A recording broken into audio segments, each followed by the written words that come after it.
Il y a quelques jours, nous avons perdu quelqu'un des suites d'un accident. Alors pour le contexte, il travaillait sur un chantier et il devait monter les grosses tentes, les espèces de tentes qu'on installe souvent là quand il y a un événement. Et une poutre métallique est tombée sur sa colonne vertébrale, ce qui lui a immédiatement paralysé l'ensemble du corps. Sa famille a fait de son mieux pour qu'il se fasse opérer et quelques jours après l'opération, le médecin se rend compte que ça ne cicatrise pas. Alors il programme une seconde opération. Et la même chose se produit là. Ça ne cicatrise pas. Programme une troisième, il programme une quatrième pour gérer les anomalies des deux premières. Malheureusement, il va décéder à l'âge de 24 ans. Alors, un ami proche qui était aussi ami avec lui nous a posé la question, vu qu'il connaît Pensée Camille, il sait ce qu'on fait sur la chaîne. Il nous a posé la question de savoir comment est-ce qu'on conçoit la mort en Afrique et comment est-ce qu'à son niveau, il peut faire pour le vivifier afin que sa transition se passe bien. Cette vidéo est donc là pour répondre à cette question. On va parler de la conception de la mort chez les Kamites. Les morts ne sont pas morts. S'il y a bien une phrase qui caractérise notre rapport à la mort, c'est bien celle-là. Mais il y a quelques années, vous m'auriez dit ça. Par exemple, il y a 10 ans, je vous aurais traité de tous les noms. Je n'arrivais pas à concevoir la possibilité qu'après la mort physique, il existe quoi que ce soit. Forcé par l'éducation que j'ai reçue d'avoir une vision très occidentalisée du concept de la mort. D'ailleurs, je ne croyais pas à une vie après la mort, mais curieusement, je savais que des fantômes ou des spectres pouvaient exister. Le paradoxe, il était quand même là. Moi, je pensais justement que les fantômes, les spectres et autres avaient été créés comme ça. Genre, ils, entre guillemets, naissent comme ça. Mais non. En règle générale, les fantômes et les spectres sont des humains qui n'ont pas su évoluer de l'autre côté, par méprise, par colère, ou alors par absence de soutien des vivants. En culture noire, il n'y a pas de mort dans le sens de la disparition pure et simple de l'individu. Il y a plutôt une affectation, un changement de plan, une transition pour exprimer au mieux avec la langue que j'utilise. Cette transition peut être douloureuse pour certains et elle est d'ailleurs très douloureuse pour ceux qui n'ont pas compris ce qu'est la mort, pour ceux qui ont peur de la mort, pour ceux qui n'ont pas respecté la Maat durant leur séjour terrestre. Même si on oublie les personnes qui n'ont pas respecté la Maat, la perception commune, mais surtout occidentale de la chose, rend la mort terrifiante. C'est tout à fait normal. Je me suis déjà mis à la place d'une personne sur le point de mourir et qui est consciente que là, c'est la fin. Et je peux vous dire que c'est terrifiant. Nous tous pouvons nous retrouver en difficulté face à ce phénomène. D'où l'importance des rites funéraires pour accompagner justement celui qui va de l'autre côté pour qu'il soit bien accueilli une fois de l'autre côté.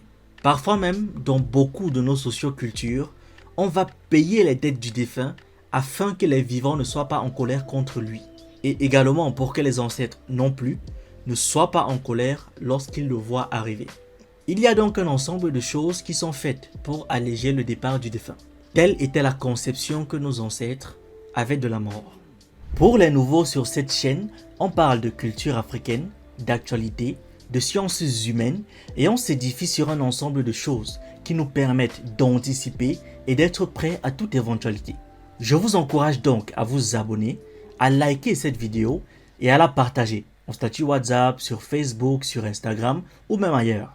C'est totalement gratuit et ça fait toujours plaisir.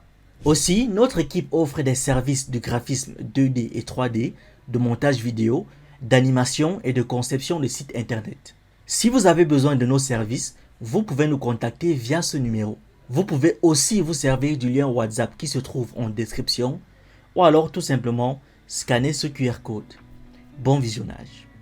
La mort n'existe pas, disons-le comme ça.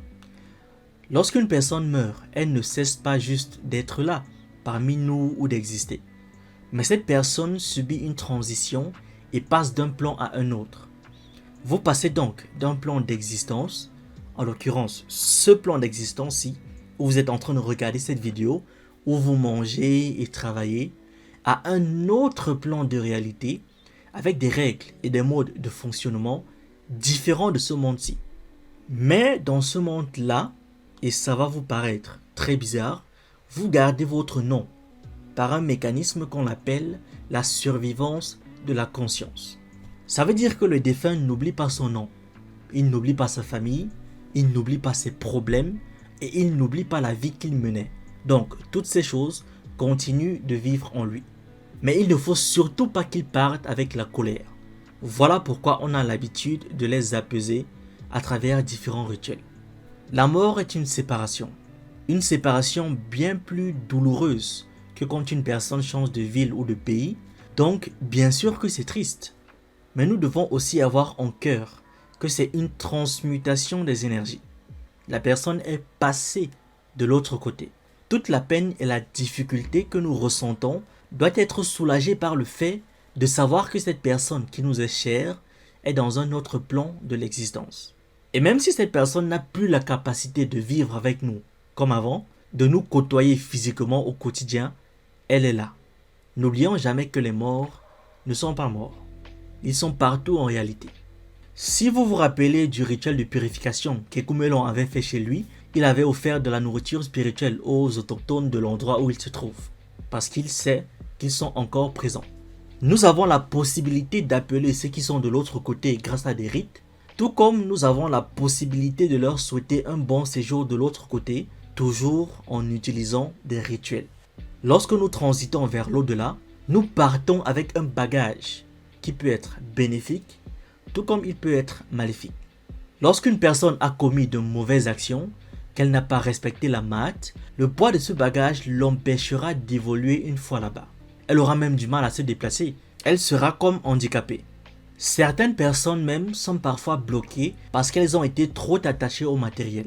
Si elle a été attachée au matériel uniquement aux choses matérielles et n'avait pas été proche des choses spirituelles, le poids de ce matériel pèse et elle n'avance pas aisément. C'est comme ça que ces personnes se retrouvent alors de l'autre côté démunies de beaucoup de choses. Elles sont affaiblies, elles sont assoiffées, d'autres sont même aveuglées ou en incapacité d'entendre ou de parler. Comme je l'ai déjà dit, vous arrivez en étant handicapé. Dans ces cas de figure, il appartient donc aux vivants d'alimenter, d'hydrater, de réparer, de corriger ces handicaps, justement à travers les rites funéraires d'abord, mais également tous les rites qui suivent après. Maintenant, le mort qui est mort dans l'acceptation des choses spirituelles, celui qui a compris que l'humain est en fait double, qu'il a un corps matériel et un corps spirituel sans vouloir les séparer l'un de l'autre, celui-là part donc avec un bagage important. Il arrive en étant plus en forme et il a beaucoup moins de chances d'être handicapé. Une fois arrivé de l'autre côté, il lui est posé certaines questions. La première question est: est-ce que tu as fondé une famille? Cette question a pour but de savoir si la personne a perpétué la lignée de ses ancêtres. Donc, est-ce que tu as participé à la continuité de l'œuvre d'Atom? C'est la première question. La deuxième question, est-ce que tu t'en es occupé? Parce que c'est important d'être responsable. Le but n'est pas seulement de fonder une famille, il faut savoir s'en occuper. Là intervient donc la responsabilité des parents. Le but n'est pas de faire des enfants n'importe comment et de les abandonner par la suite. Ils doivent grandir sainement dans un environnement qui fera d'eux des femmes et des hommes responsables. La troisième question, as-tu dépassé le cadre de la famille pour t'occuper de la communauté? Celui qui s'occupe uniquement de sa famille n'est pas communautaire. Il ne s'occupe que de lui, il n'est pas Ubuntu et il peut lui être refusé l'accès au monde des ancêtres si son cas est grave. Quiconque se détache de la communauté est un non-vivant. Il n'est ni mort ni vivant. Il erre tout simplement. C'est pour ça qu'une des pires formes de punition est d'être chassé de la communauté. Il est donc important de revenir au travers de la communauté et ce n'est qu'après ça que les ancêtres peuvent dire « Oui, il peut être de notre communauté ».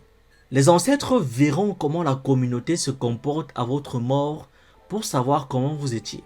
Maintenant, tous ceux qui n'ont pas été comme ça, tous ceux qui ne se sont occupés de rien, tous ceux qui n'ont pas été sensibles aux problèmes de la communauté, tous ceux qui ont abandonné leur famille, ainsi de suite, arrivent chez les ancêtres et se retrouvent dans les problèmes, dans de très graves problèmes. Ce sont des choses qu'il faut corriger de son vivant et qui nous permettent d'aller le plus vite possible de l'autre côté. Mais attention, si jamais on est déjà mal arrivé, ça ne veut pas dire que c'est terminé pour nous. Il y a une façon de corriger ça, sauf que ça prend du temps, ça peut vous prendre des centaines, voire des milliers d'années. Donc, le faire de son vivant vous permet d'être beaucoup plus rapide, parce qu'on peut même vous permettre de vous réincarner juste pour que vous puissiez corriger certaines erreurs. Les morts peuvent donc partir avec des avantages, tout comme ils peuvent partir avec des handicaps représentés par ce qu'ils n'ont pas fait. Et si jamais votre mort a des tares, la première des corrections est liée au rite funéraire. C'est à ce moment-là que commencent les corrections. L'énergie qu'on envoie quand on constate qu'il est parti, l'énergie qu'on envoie en le lavant, l'énergie qu'on envoie autour de lui, l'énergie qu'on envoie pendant qu'on enterre, compte grandement. Et toutes ces étapes-là, nous devons tous les réapprendre. Tous ceux qui s'intéressent à la culture africaine doivent les connaître par cœur. Si nous voulons renaître en tant que peuple et civilisation, nous devons tenir compte de toutes ces choses. Celui qui n'a pas été Ubuntu de son vivant, une fois de l'autre côté, risque d'avoir des gens qui ne seront pas Ubuntu avec lui. Celui qui a délaissé ses ancêtres se retrouve souvent délaissé par ceux-ci de l'autre côté. Celui qui délaisse ses enfants se retrouve délaissé par ceux-ci de l'autre côté. C'est pour ça qu'on insiste autant sur la communauté, sur la gestion commune de nos vies. Tous les autres le font. Ils ont appris à le faire auprès de nous. Qu'est-ce qui justifie aujourd'hui qu'on ne le fasse pas, au point où nous sommes incapables de nourrir ne serait-ce qu'une fois par semaine nos morts et de leur donner à boire au quotidien? Faisons-le. Pas pour nous, pour eux et notre civilisation tout entière. Au thème.